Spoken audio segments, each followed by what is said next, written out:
பரிசுத்த நாமத்துக்கு மகிமை உண்டாதாக. परमेश्वर के बड़ी नाम को स्तुति हो. இந்த நல்ல நாளிலும் आज के अच्छे दिन में கர்த்தராகிய இயேசு கிறிஸ்து परमेश्वर यीशु मसीह இந்த வேளையிலும் சிலுவையிலே தொங்கிக் கொண்டிருக்கிறார். और अभी की समय में जो है सूली पर लटका हुआ है. அவர் சிலுவையிலிருந்து 7 வார்த்தை சொன்னார். उस सूली से जो है 7 वचन को बोला. இந்த வேளையில் நாம் 3 வார்த்தையை நாம் கேட்டோம். और अभी के समय में हम जो है 3 वचन को हम सुने. இப்போது அந்த 4வது வார்த்தையை பேசும்படியாய் अभी जो है 4था वचन में बात करने के लिए தேவன் எனக்கு இரக்கம் செய்திருக்கிறார். और परमेश्वर ने मुझे अनुग्रह किया है, इसीलिए அந்த 4வது வார்த்தையை பேசும்படியாய் அனுமதி தந்த ஐயாவுக்கும் और उस 4था वचन जो अनुग्रह दिया हुआ अपना अय्या जी भी जो है சபையாருக்கும் और कलिसिया वाले को ஸ்தோத்திரத்தையும் நன்றியும் சொல்லிக் கொள்கிறேன். मैं जो है धन्यवाद कहता हूँ सब लोगों को. விசேஷமா இந்த 4வது வார்த்தை காணப்படுகிறது. विशेष करके इस 4था जो है अपना वाक्य जो है அதில் என்ன சொல்லப்பட்டிருக்கிறது என்றால், वो क्या लिखा है वहाँ पर, என் தேவனே ஏன் என்னை கைவிட்டீர் என்று சொல்லப்பட்டிருக்கிறது. हे परमेश्वर मुझे क्यों तुमने त्याग दिया. அவர் ஏன் அப்படி சொன்னார்? क्यों ऐसा कहा. அவர் தேவனாய் இருந்தார், परमेश्वर है. நாம் வாசிக்கலாம்.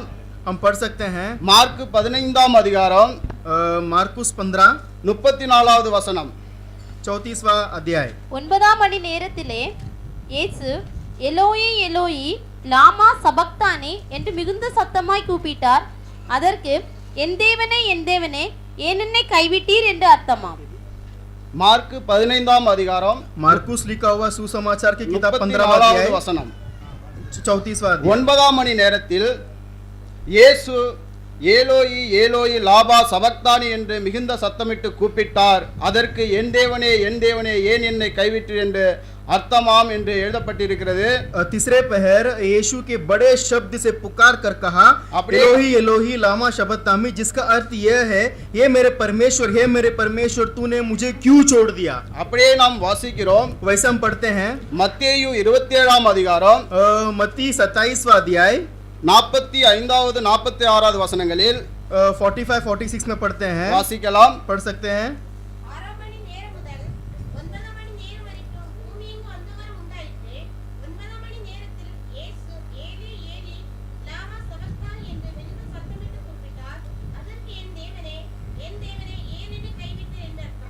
ஆறாம் மணி நேரம் முதல் 9ஆம் மணி நேரம் வரைக்கும் பூமி எங்கும் அந்தகாரம் உண்டாயிற்று. देखो तीसरा पहर से लेके 9वें पहर तक पूरा अंधेरा छाया रहा. 9ஆம் மணி நேரத்திலே இயேசு और उस 9वें पहर में यीशु ஏலி ஏலி லாபா சபக்தானி என்று சத்தமிட்டு கூப்பிட்டார். एली लामा शबक्तानी ऐसा उसने पुकारा. அதற்கு என் தேவனே ஏன் என்னை கைவிட்டீர் என்று அவர் கூப்பிடுவதாய் காணப்படுகிறது. उसका अर्थ यही है कि हे मेरे परमेश्वर तूने मुझे क्यों छोड़ दिया. அவர் சிலுவையிலே 6 மணி நேரமாய் தொங்கிக் கொண்டிருந்தார். जो सूली पर जो है 6 पहर तक उठाया थे. இந்த வேளையில் தான் அவர் இந்த வார்த்தையை சொல்லுகிறார். और इसी समय में जो ऐसा कहते हैं, நாம் வேதத்திலே பார்க்கிறோம், हम शास्त्र में देखते हैं, கர்த்தராகிய பிதாவும் जो है परमेश्वर पिता जो है, தேவனாகிய பிதாவும் और परमेश्वर पिता கர்த்தராகிய இயேசு கிறிஸ்துவும் और अपना पुत्र यीशु मसीह அவர்கள் ஒன்றாய் இருந்தார்கள் என்று, वो एक साथ तय करके, அப்படி இருக்கையில் और ऐसा है इसलिए எப்படி தேவனை கைவிட முடியும் என்று और कैसे उसको छोड़ सकते हैं करके நாம் பார்க்கிறோம். हम देखते हैं. வாசிக்கலாம். யோவான் 10ஆம் அதிகாரம் पढ़ सकते हैं यूहन्ना लिखा हुआ अपना सुसमाचार की किताब 10वां अध्याय 30வது வசனம். 30वां वचन को, நானும் பிதாவும் ஒன்றாயிருக்கிறோம் என்றார்.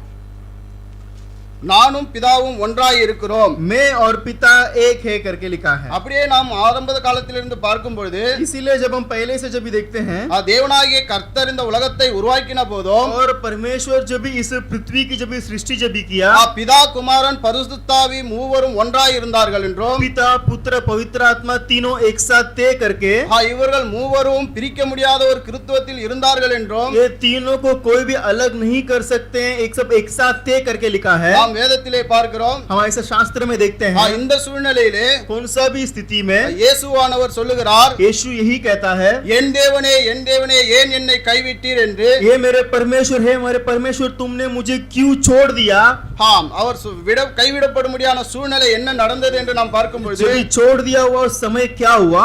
நாம் வாசிக்கிறோம். ரோமர் 5ஆம் அதிகாரம் 8வது வசனத்தில் हम पढ़ सकते हैं रोमियो 5:10 में, ஐந்தாம் அதிகாரம் 8வது வசனம். रोमियो நாம் 5:8 பாவிகளா இருக்கையில் கிறிஸ்து நமக்காக மரித்ததினாலே தேவன் நம்மேல் வைத்த தமது அன்பை விளங்க பண்ணுகிறார்.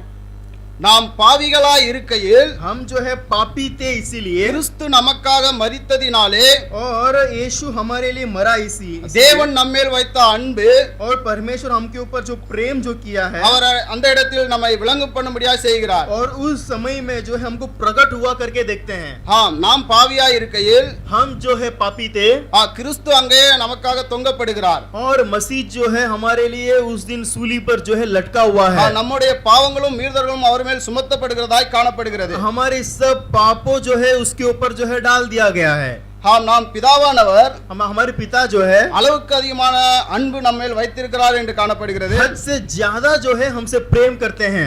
1 யோவான் पहली यूहन्ना 4ஆம் அதிகாரம் 4 अध्याय 10வது வசனத்தை நாம் வாசிக்கும் பொழுது 10वां वचन को जब हम पढ़ेंगे நம் தேவனிடத்தில் அன்பு கொண்டதினால் அல்ல, அவர் நம்மிடத்தில் அன்பு கொண்டு நம்முடைய பாவங்களை நிவர்த்தி செய்கிற கிருபாதார பலியாக தம்முடைய குமாரனை அனுப்பினதினாலே அன்பு உண்டாயிருக்கிறது. நாம் தேவனிடத்தில் அன்பு கூறுவதனால் அல்ல, हम परमेश्वर से प्रेम करना केवल नहीं அவர் நம்மிடத்தில் அன்பு கூர்ந்து और वो हमसे प्रेम करते நம்முடைய பாவங்களை நிவர்த்தி செய்கிற हमारे पाप को जो है हटाने वाला கிருபாதார பலியாக और इतना बड़ा बलि जो है தம்முடைய குமாரனை அனுப்பினதினாலே हमारे जो है पिता अपने पुत्र को भेजा इसीलिए அன்பு உண்டாயிருக்கிறது என்று காணப்படுகிறது. और प्रेम हुआ करके देखते हैं. பிதாவானவர் पिता परमेश्वर जो है நம்மேல் அளவுக்கு அதிகமான அன்பு வைத்திருந்தார். हद से ज्यादा जो है हमसे प्रेम रखते थे. நம்முடைய காலங்களிலும் हमारे समय में भी பாவங்கள் ஏற்பட்டபடினால் और पाप जो है करते थे फिर भी அங்கு கர்த்தராகிய இயேசு கிறிஸ்துவை அவர் அனுப்பி வைக்க வேண்டிய சூழ்நிலை காணப்படுகிறது. परमेश्वर यीशु मसीह को उसने भेजा. இதை குறித்து நாம் பார்க்கும்போது और इसके बारे में हम देखते हैं तो கர்த்தராகிய இயேசு கிறிஸ்து அடிக்கப்படுவதற்கு முன்னால் यीशु मसीह जो है सूली पर लटकाने के पहले அவர் கெத்செமனேலே போய் ஜெபம் செய்கிறார். उस गेत्सेमने की जो बगीचा में जाकर प्रार्थना करते हैं. அவர் வியகுலப்பட்டு இரத்த வேர்வை சிந்தி ஜெபம் பண்ணுகிறார். व्याकुल उठाकर जो है जो रद्द की जो ऐसा जो अपना वेर्वा जब आती है तो வாசிக்கலாம். லூக்கா 22ஆம் அதிகாரம் 42வது வசனம் 44வது வசனம் पढ़ सकते हैं. लूका अपना 22 का अध्याय पढ़ सकते हैं. பிதாவே உமக்கு சித்தமானால் இந்த பாத்திரம் என்னை விட்டு நீங்கும்படி செய்யும். ஆயினும் என்னுடைய சித்தத்தின்படி அல்ல, உம்முடைய சித்தத்தின்படியே ஆக கடவுது என்று ஜெபம் பண்ணினார். இங்கே நாம் பார்க்கிறோம். यहाँ पर हम पढ़ते हैं, பிதாவே हे पिता உமக்கு சித்தமானால் यदि तू चाहे तो இந்த பாத்திரம் इस कटोरे என்னை விட்டு நீங்கும்படி செய்யும். मेरे पास से हटा ले. ஆயினும் तो भी என்னுடைய சித்தத்தின்படி அல்ல, मेरा नहीं உம்முடைய சித்தத்தின்படி ஆக கடவுது என்று ஜெபம் பண்ணுகிறார். परंतु तेरा ही इच्छा पूरी हो करके प्रार्थना करता है. அவர் மிகவும் வியகுலப்பட்டு और बहुत व्याकुल उठाकर அதிக ஊக்கத்தோடு और बहुत एकदम हृदय से साथ ஜெபம் பண்ணுகிறார். और ऐसा प्रार्थना करते हैं. அவருடைய வேர்வை எல்லாம் उसकी जो भी आया था ரத்தத்தின் பெருதுளிகளாய் தரையிலே விழுகிறதை பார்க்கிறோம். अब जो है एकदम ऐसा रक्त की तरह ऐसा बह रहा है करके देखते हैं. அவர் ஏன் அப்படி ஜெபம் பண்ண வேண்டும்? तो क्यों ऐसा प्रार्थना करना है? ஏனென்றால் அவர் அறிந்திருந்தால் இந்த மறுநாள் இந்த பாடுகளை அனுபவிக்க போகிறோம். क्योंकि वो जानता है कि अगला दिन जो है मुझे ये सब व्याकुल उठाना है. அவர் அந்த பாடுகளை குறித்து அப்படி ஜெபம் பண்ணினாரா? और ऐसे इसके लिए प्रार्थना किया तो இல்ல ஏன் அதற்காக ஜெபம் பண்ணினார் என்று நாம் பார்ப்போம். क्यों इसके लिए प्रार्थना किया करके देखते हैं. கர்த்தராகிய இயேசு கிறிஸ்துவை தேவன் இந்த உலகத்தில் அனுப்பும்போது परमेश्वर जो है जब यीशु मसीह के इस पृथ्वी पर जब भेजा था அவருக்கு இயேசு என பெயரிடப்பட்டது. उसको यीशु करके नाम रखा. அவர் தேவனோடு இருக்கும்போது जब परमेश्वर के साथ जब भी था அவர் யோகாவா இருந்தார். और यहोवा था அவர் கர்த்தராய் இருந்தார். और ये जो परमेश्वर था அவர் வார்த்தையாக இருந்தார். और ये शब्द था அவர் காணக்கூடாதவராய் இருந்தார். और जिसको ना देख सका था.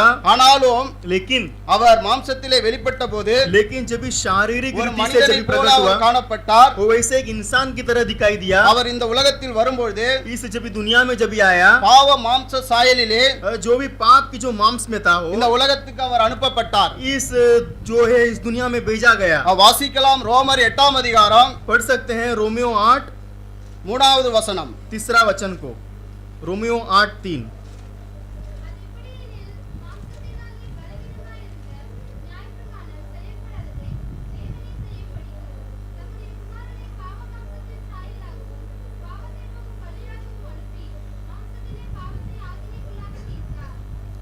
அது எப்படி எனில் மாம்சத்தினாலே பலவீனமாயிருந்த நியாயப்பிரமாணம் செய்யக்கூடாததை தேவன் செய்யும்படிக்கு தம்முடைய குமாரனை பாவ மாம்சத்தின் சாயலாக பாவத்தை போக்கும் பலியாகவும் அனுப்பி மாம்சத்திலே பாவத்தை ஆக்கினைக்குள்ளாக தீர்த்தார் என்று நாம் பார்க்கிறோம். क्योंकि जो काम व्यवस्था शरीर के कारण दुर्बल होकर ना कर सकी उसको परमेश्वर ने किया, अर्थात अपनी ही पुत्र को पाप में शरीर की समानता में और पाप बलि होने के लिए बेचकर शरीर में पाप पर दंड की आज्ञा दी करके लिखा है। அவர் என்னுடைய பாவங்களையும் वो मेरा पाप को உங்களுடைய और பாவங்களையும் आपका पापों को भी உலகத்தின் உள்ள பாவங்களையும் और दुनिया की सारे पापों को அவர் சுமந்து தீர்க்கும்படியாய் वो जो है उसने अपने ऊपर ग्रहण कर लिया அவர் பாவ மாம்ச சாயலிலே இந்த உலகத்தில் அனுப்பப்பட்டார். और जो पाप की शरीर जो है उसके ऊपर हो गया தம்முடைய குமாரன் இயேசு கிறிஸ்துவின் மேல் और अपना पुत्र यीशु मसीह சுமத்தப்படுகிறது. जो भी उसके ऊपर जो डाला गया அவர் நம்முடைய பாவத்தை போக்கும் பலியாக हमारा पाप को जो है मिटाने वाला पाप बलि के समान இந்த வேளையிலே சிலுவையிலே காணப்படுகிறார். अभी के समय में जो है सूली पर दिखाई देता है।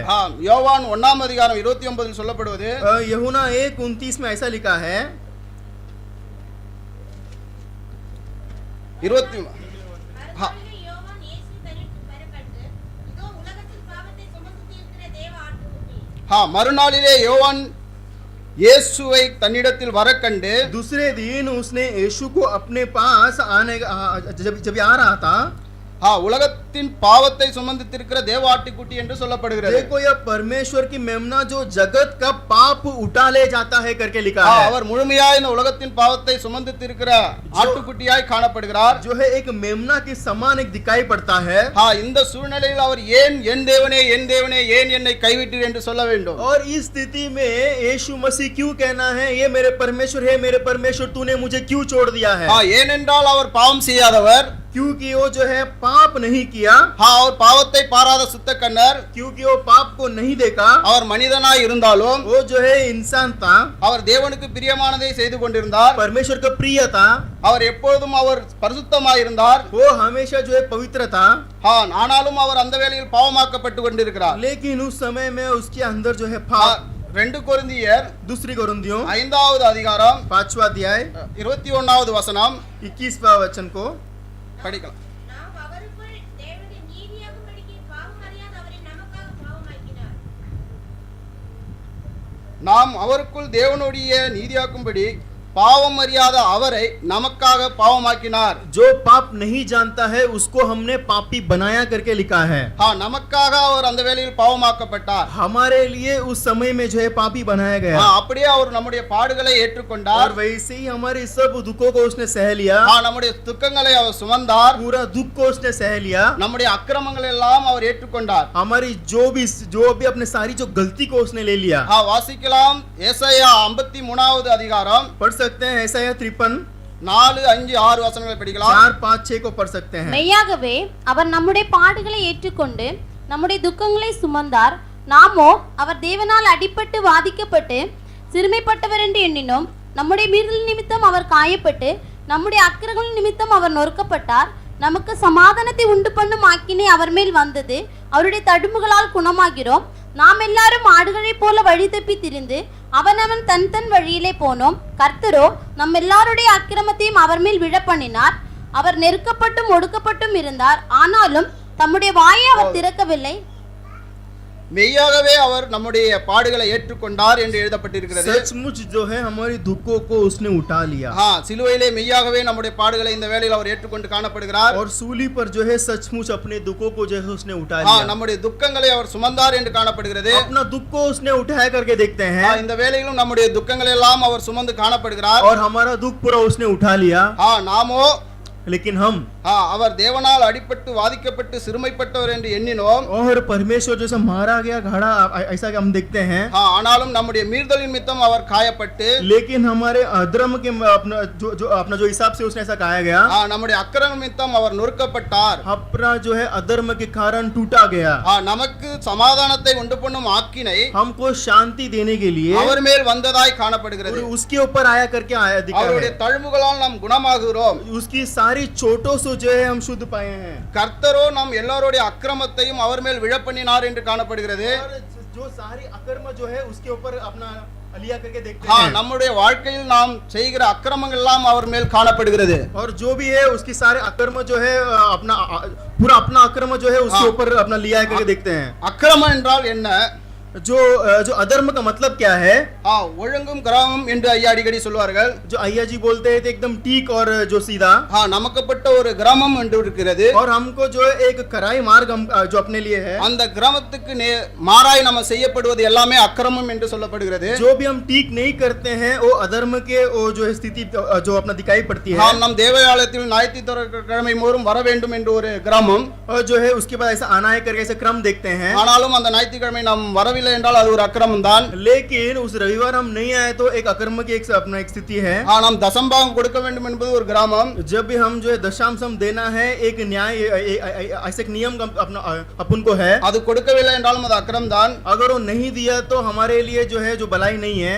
காலையில் எழுந்து நாம் ஜெபம் பண்ண வேண்டும் என்பது ஒரு கிராமம். और सुबह उठकर हम प्रार्थना करने के लिए क्रम जो है, அதை நாம் செய்யவில்லை என்றாலும் அது ஒரு அக்கிரம் தான். अगर वो नहीं किया तो एक अधर्म की समान दिखाई पड़ती है. இப்படி நம்முடைய வாழ்க்கையில் ஒவ்வொரு நாளும் நாம் அக்கிரமத்தை செய்கிறோம். ऐसा करके हमारे हर दिन में जो है हम कुछ ना कुछ हम अधर्म काम करते तो है. எல்லாவற்றையும் தேவனாய் கர்த்தர் சிலுவையிலே சுமக்கிறார். लेकिन सब कुछ जो है सूली पर यीशु मसीह जो है अपने लिए किया.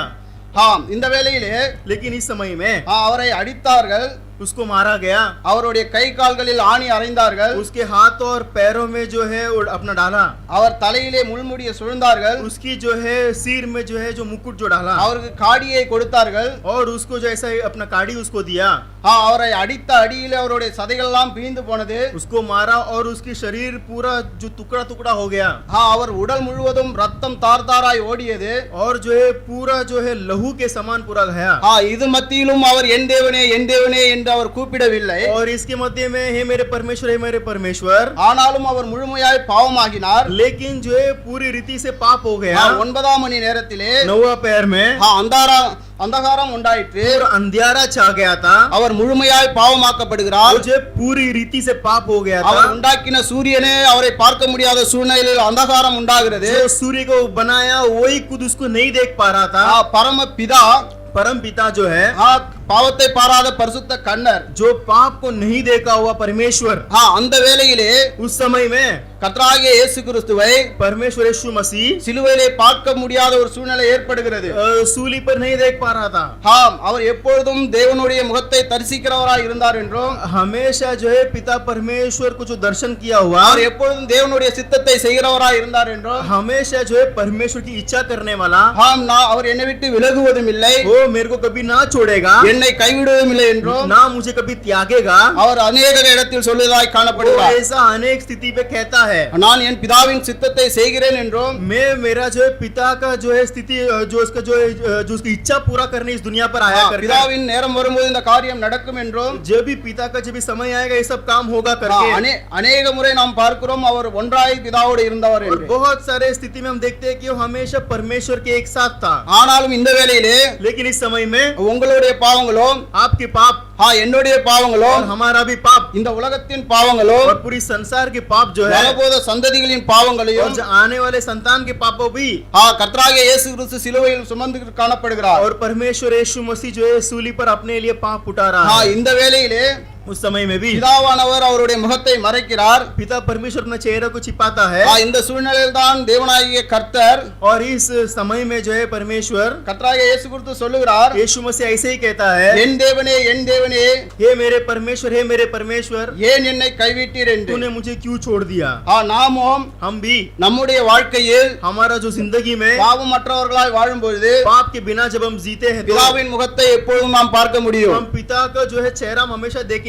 ஏனென்றால் क्योंकि சிலுவையில் மரித்த இயேசு सूली पर मरा हुआ यीशु நம்மில் வாசம் செய்கிறார். हमारे पर जो है जीता है.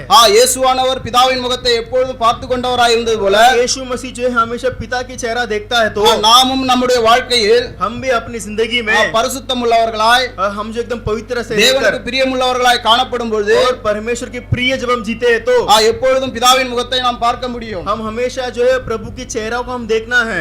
அது மட்டுமல்லாமல் केवल वो नहीं, நம்முடைய வாழ்க்கையில் हमारा जो जिंदगी में ஆசீர்வாதங்களும் आशीष நன்மைகளும் और अच्छी बात சமாதானமும் और शांति அதிகமாய் உண்டாகும். और जो है अधिकतर हमको होगा. தேவனாய் கர்த்தர் परमेश्वर இந்த வேளையிலே इस समय में அந்த 4வது வார்த்தையை சொல்லுகிறார். उस चौथा वचन को बोलता है, என் தேவனே ஏன் என்னை கைவிட்டீர் என்று. हे मेरे परमेश्वर तुमने मुझे क्यों छोड़ दिया.